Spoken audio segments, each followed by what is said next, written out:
وتأملوا يا عباد الله إلى قضايا الإسلام الكبرى وقضاياه المصيرية التي يترتب على وجودها وجود أمة الإسلام، ويترتب على عدمها انعدام أمة الإسلام، أنها لا يمكن أن تقام بالطريقة الفردية.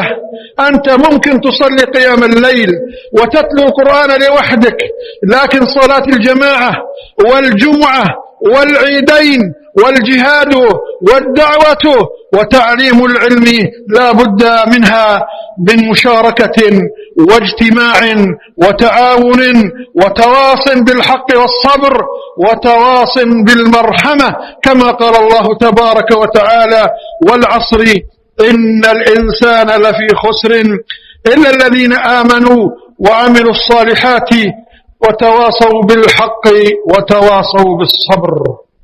نعم، لا بد من اجتماع الكلمة والتعاون على البر والتقوى، ولذلك فالمسلم لوحده لا يستطيع التغيير ولا يستطيع التأثير، على المسلم قوة وتعاون وتعاضد، وإذا اجتمعت كلمة المسلمين صعب على عدوهم أن يقهرهم وأن يكسرهم.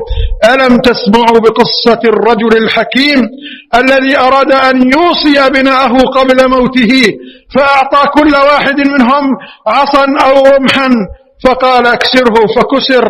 فلما أتى بالعصي وجمعها صعب عليهم أن يكسروها، فقال: تأبى الرماح إذا اجتمعنا تكسرا، وإذا تفرقت تكسرت آحادا.